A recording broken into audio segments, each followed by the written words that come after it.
Chapter 28 of The Harbor of Doubt. This recording is in the public domain. Recording by Roger Moline. The Harbor of Doubt by Frank Williams. Chapter 28. The Race. It was dawn of a heavy, dark day. There was a mighty sea rolling and a 40-mile wind off the Cape shore that promised a 3-day ruction. The Charming Lass at her anchor reared and plunged like a nervous horse. Weighty with fish, she struggled heroically up the great walls of water, only to plump her sharp bows into the hollow with a force that half buried her. Between times she wriggled and capered like a dancing elephant, and jerked at her cable until it seemed as though she would take her windlass out.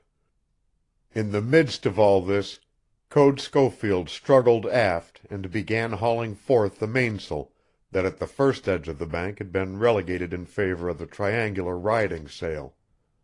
Pete Ellinwood saw him, and in a great voice bawled down the hatchway to the forecastle. "Salt's wet, boys. The skipper's hauling out the mainsail." At which there broke forth the most extravagant sounds of jubilation, and all hands tumbled up to help bend it on. The crew of the Lass did not know it, but Bijonah Tanner and the Rosan had actually been gone 12 hours, having stolen away from the fleet before dressing down the night before, when darkness had fallen. And so successfully had Jed Martin stolen Bijonah's thunder that he had left but 3 hours later, when the fish had been dressed. Schofield was honest with himself, and he waited until morning to see if the great stacks of fish would not settle enough to allow of another day's work to be crowded in. But when he saw that space above the fish was very small, he waited no longer. 4 men heaved on the windlass brakes, and the others got sail on her as fast as they could haul halyards. She started under jib, jumbo, fore, and mainsail, with the wind a little on her port quarter and every fiber of her yearning to go. When the sails were apparently flat as boards, Schofield made Ellinwood rig pulleys leading to the middle of the halyards so that the men could sway on them. She was fit as a racing yacht. Her load was perfectly distributed, and she trimmed to a hairbreadth. An hour later they snored down upon the Night Hawk, the last vessel at the edge of the fleet. "Better hurry," megaphoned Stetson, tickled with himself. "Burns cleared 6 hours ago for Freekirk Head with 1,000 quintal. He's got Boughton sewed up to buy 'em, too." "Bring her to," snarled Code, and the Lass, groaning and complaining at the brutality, whirled up into the wind enough to take her sticks out. "Burns is going home, you say? And with fish? Where'd he get 'em?" "From me. I sold him my whole load at a better price than I would have got if I had waited to fill the Hawk's belly and then gone home. Gave me cash and threw in a lot of bait, so I'll stay right out here and get another load. Pretty good for a Jonah, what? Ha ha!" the man roared exasperatingly. "Damnation!" rapped out Schofield. "Lively now! Topsails on her, and 2 of you stay aloft, to shift tacks if we should need to come about." "Hey, you!" bawled Stetson as the Lass began to heel to the great sweep of the wind. "There's 2 ahead of him, Bijonah Tanner and Jed Martin. Better hurry if you're going to catch the market." "Hurry, is it?" growled Code to himself. "I'll hurry so some people won't know who it is." It was the first time that Code had had occasion to drive the Lass, for the Mignon fishermen heretofore had confined their labor to the shoals near home, or, at farthest, on the Nova Scotia coast. The present occasion was different. Between where he lay and the friendly sight of Swallowtail Light was more than 850 miles of wallowing, tumbling ocean. Treacherous shoals underran it, biting rocks pierced up in saw-toothed reefs, The bitterest gales of all the seas swept in leaden wastes. It was a cutthroat business, this mighty pull for the market, but upon it not only depended the practical consideration of the highest market prices, but the honor and glory of owning the fastest schooner out of Freekirk Head. The task of the Charming Lass was delightful in its simplicity, but fearful in its arduousness. Jimmy Thomas came aft and stood by the wheel on the port side. It took 2 men to handle her now, for the vast, dead weight in her hold flung her forward and sidewise, despite the muscular clutch on the wheel, and when she rolled down she came up sluggishly. "Isn't she a dog, though, Code?" exclaimed Jimmy in admiration. "Look at that now. Rose to it like a duck. See her now just a-playin' with them waves? Just a-playin'. Oh, she's a dog, skipper, a dog, I tell ye. Drive her. She loves it." "I'll drive her, Jimmy, don't you worry. Before I get through, some fellers I know'll wish they'd never heard of driving." He motioned Pete Ellinwood aft with a free hand. "Tell the boys," said Code, "that what sleepin' they do between here and home will be on their feet, for I want all hands ready to jump to orders.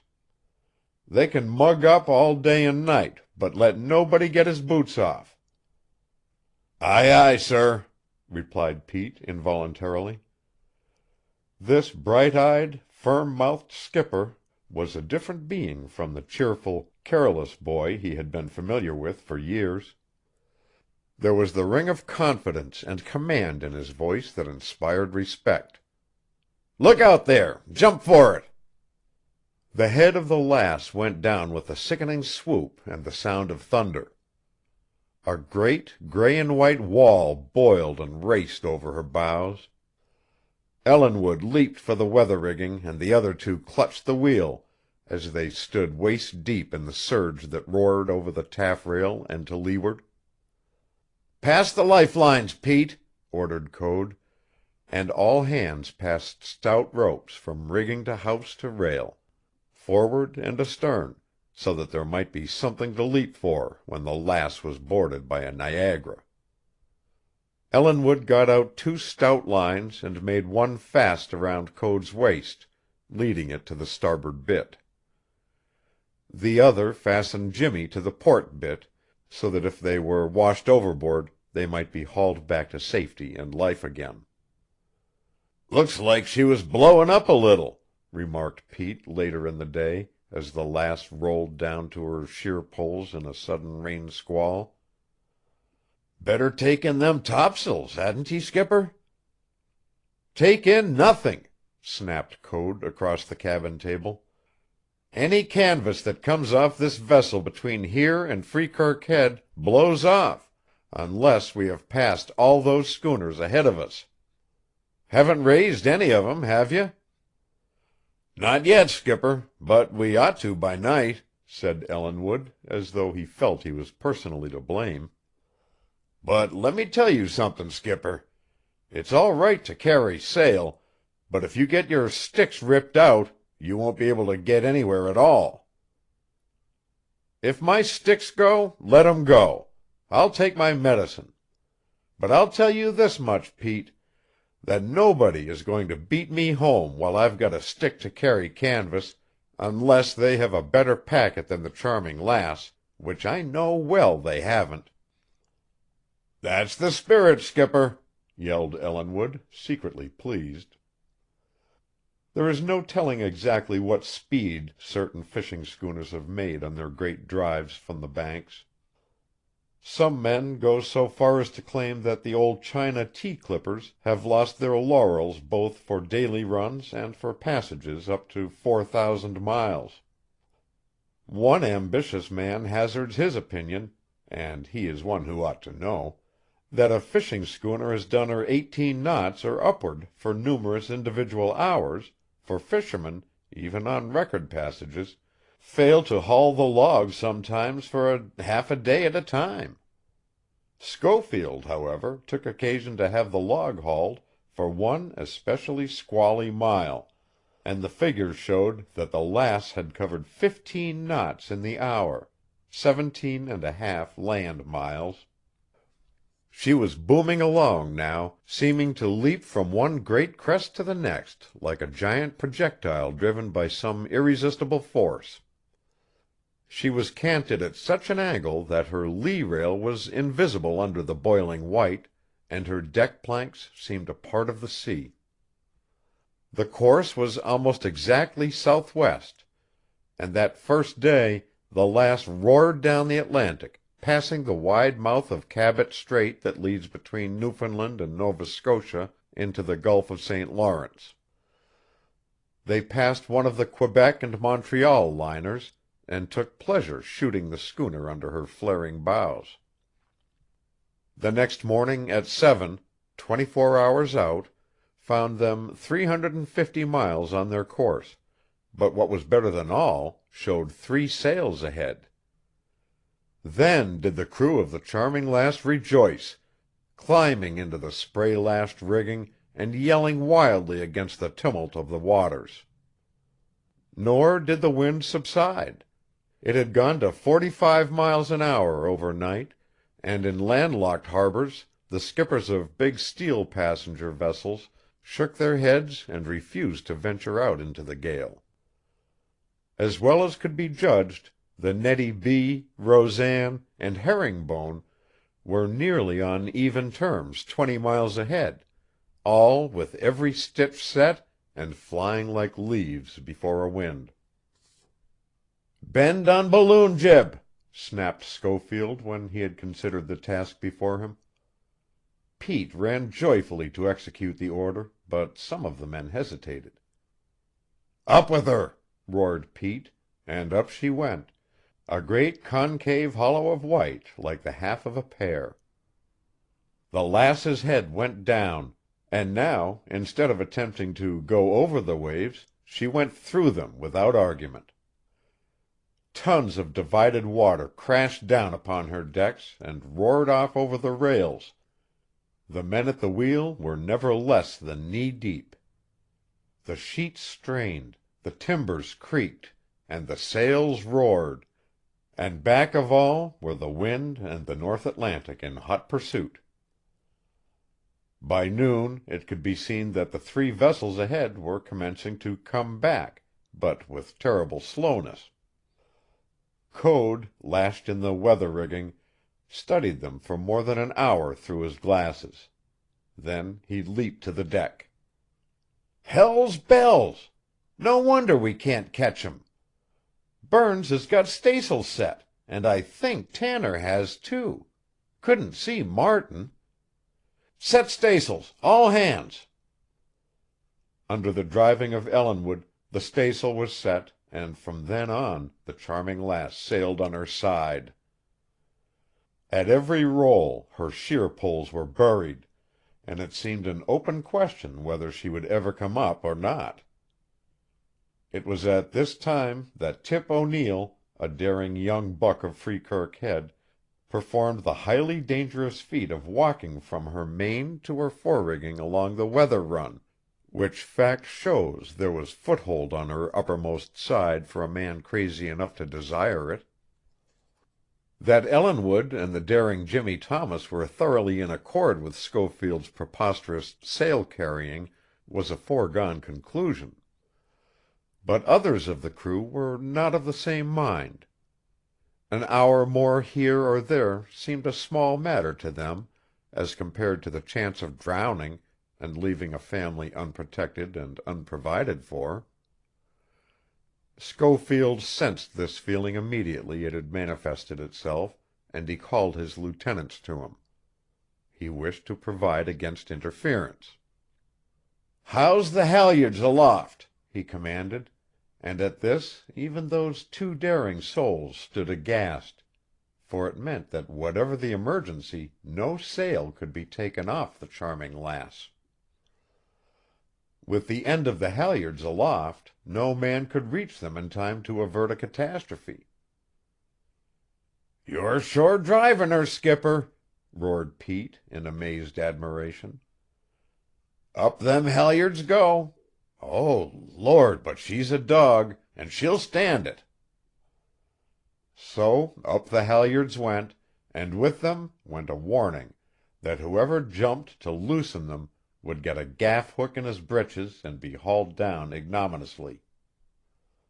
This time, when the log was hauled for the hour from 3 to 4 in the afternoon, it showed a total of 17 knots, or a fraction under 20 miles for the hour. And best of all, the 3 flying schooners had come back 5 miles. By 10 o'clock that night, Code judged they had come back 5 more, and knew that the next day would bring the test.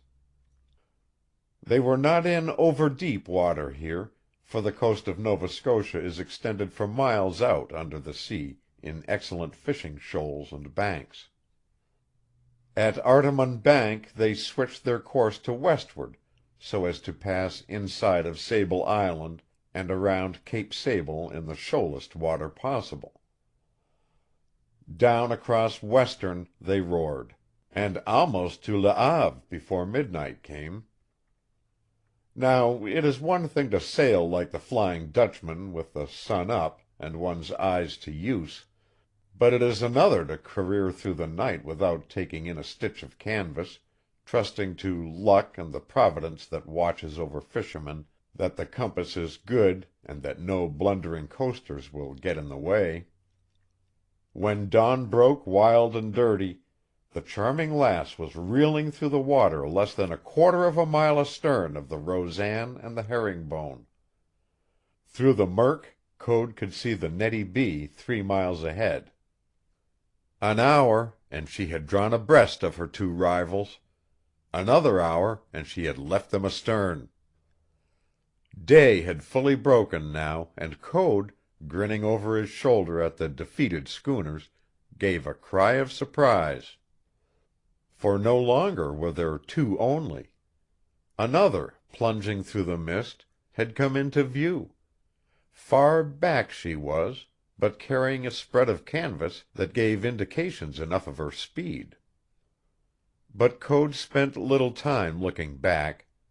He gripped the wheel, set his teeth, and urged the Lass forward after the Nettie with every faculty of his power. After that terrible night the crew had lost their fear and worked with enthusiasm. Some hands were always at the pumps, when they could be worked, for besides the brine from the fish gathering below, Code feared the vessel had spewed some oakum and was taking a little water forward. Now, too, the horrible stench of riled bilge water floated over all, compared to which an aged egg is a bouquet of roses. At 8 o'clock that morning they rounded Cape Sable at the tip of Nova Scotia and laid a course a trifle west of north for the final beat home. There was 100 miles to go, and Burns still held his 3-mile lead. By herself, and loaded only with ballast, the Nettie was a better sailor in a beating game, for she was older and heavier than the Charming Lass. But now she had but 1,000 quintal of fish compared to the 1,600 of her rival. This difference gave the Lass much-needed stability without which she could never have hoped to win from the Burns schooner. The 2 were therefore about equally matched, and it was evident that the contest would resolve itself into one of sail-carrying, seamanship, and nerve. "That other feller's comin' up fast," said Pete Ellinwood, and Code looked back to see the strange schooner looming larger and larger in his wake. He knew that no vessel in the Grande Mignon fleet could ever have caught the Lass the way he had been driving her. And yet she was not near enough for him to get a good view of her. "If she's a fisherman," said Code, "I'll pull the Lass out of water before she beats us in." It was killing work, the last beat home.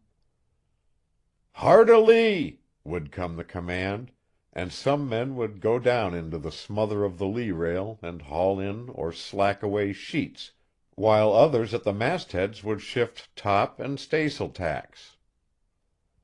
Her head would swing, there would be a minute of thrashing and roaring of gear, and the gale would leap into her sails and bend her down on her side again.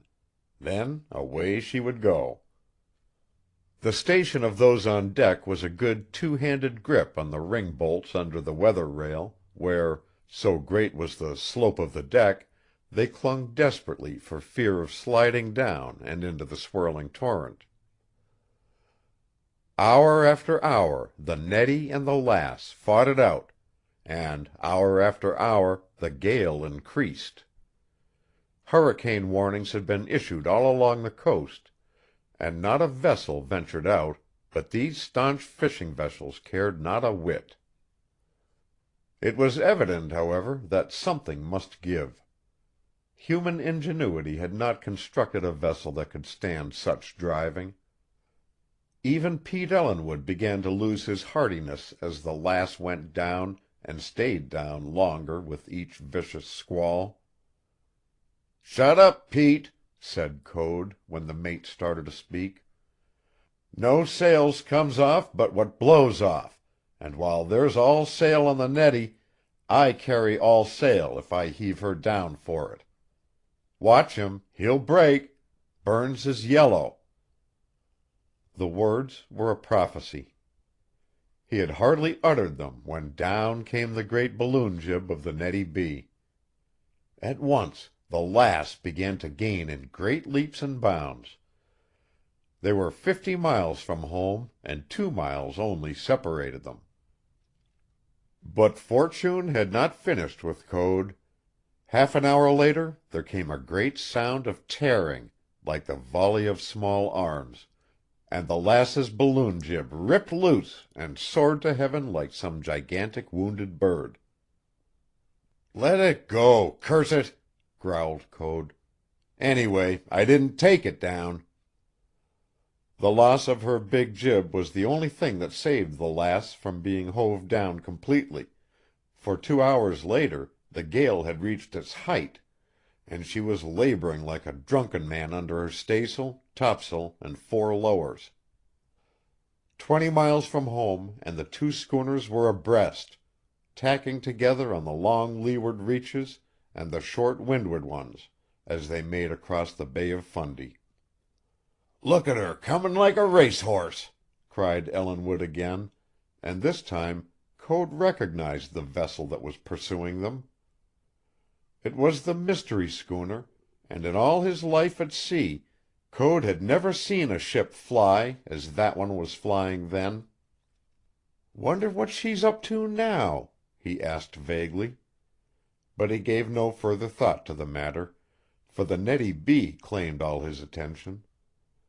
Suddenly, from between the masts of the Burns schooner, a great flutter of white appeared as though some one had hung a huge sheet from her stay. "Ha! I told you he was yellow!" shouted Code in glee. "Somebody's cut away one edge of the staysail. Now we've got him." And they had, for within a quarter of an hour they left the Nettie B. astern, finally defeated, Nat Burns's last act of treachery gone for nothing. But the mystery schooner would not be denied. Though the Lass made her 17 knots, the wonderful Mallaby schooner did her 20, with everything spread in that gale, and when the white lighthouse of Swallowtail Point was in plain sight through the murk, she swept by like a magnificent racer and beat the Charming Lass to moorings by 20 minutes. Half an hour behind Schofield came the Burns boat, but in that time Code Schofield had already hurried ashore in his dory and clinched his sail price with Bill Boughton, who also assured him of the bonus offered for the first vessel in. Like Code, the first thing Nat did, when his schooner had come up into the wind with jib and foresail on the run, was to take a dory ashore. In it, besides himself, was a man. These two encountered Code just as he came out of Boughton's store. The second, who was tall and broad shouldered, threw back his coat and displayed a government shield. Then he laid his hand on Code's arm. "Captain Schofield," he said, "you are under arrest." Chapter 28. Recording by Roger Moline.